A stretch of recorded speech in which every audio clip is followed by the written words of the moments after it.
Olá a todos, sou Martin Pino. Então, continuando com a competência da Justiça do Trabalho, vamos para a parte final do artigo 114 da Constituição Federal de 88. Então, vamos para os parágrafos 1º, 2º e 3º desse artigo 114. O que fala, então, o parágrafo 1º deste artigo? Frustrada a negociação coletiva, as partes poderão eleger árbitros. O que quer dizer isso? Ou seja, que frustrado o acordo entre sindicatos, tanto de trabalhadores quanto de empregadores, ou seja, entre uma categoria profissional, trabalhadores, e uma categoria econômica, empregadores, tá? Então, essa negociação foi frustrada, ou seja, essa negociação não deu certo. Então, justamente, frustrada a negociação coletiva, as partes poderão eleger árbitros, ou seja, neste caso, que a negociação não deu certo, as partes poderão, ou seja, terão a opção de ir para a arbitragem. Então, na arbitragem, indo para a arbitragem, poderão escolher árbitros. Então, obviamente que a decisão do árbitro vai ter que ser seguida por ambas as partes.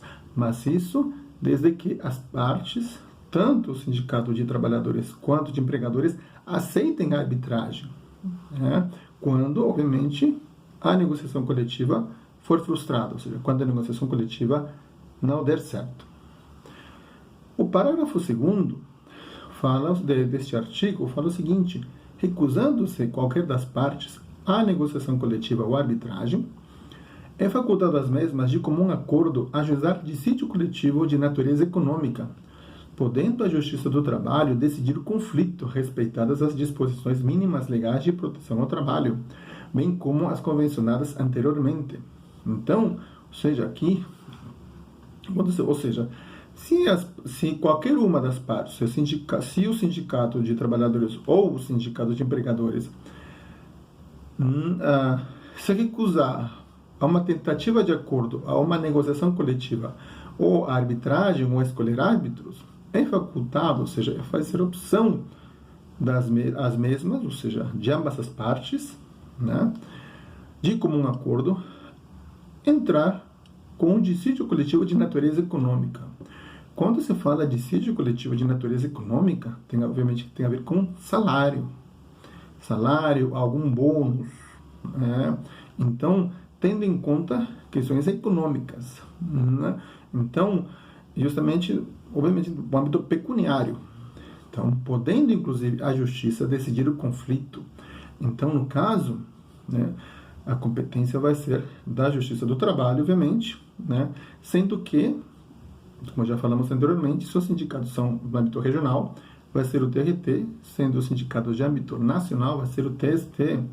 E esse, obviamente, quando se fala dissídio coletivo, o dissídio coletivo tem como produto uma sentença normativa. A mesma coisa, na vara do trabalho, o juiz prolata uma sentença. No âmbito dos TRTs e dos TSTs e do TST, quando acontece um dissídio coletivo, o TRT ou o TST vai prolatar uma sentença normativa. Então, muito importante isso. Então, essa sentença normativa, obviamente, que acaba sendo uma norma coletiva, né? E que, obviamente, vai ter que ser obedecida por ambas as partes, menos lógico que uma das partes, não concordando, poderá recorrer.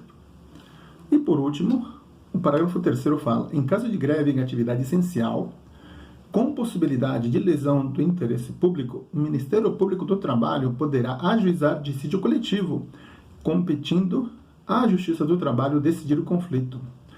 Então, neste caso, fala que o Ministério do Trabalho poderá ajuizar dissídio coletivo no TRT ou TST, como já falamos, considerando sindicatos regionais ou nacionais, no caso de greve em atividade essencial.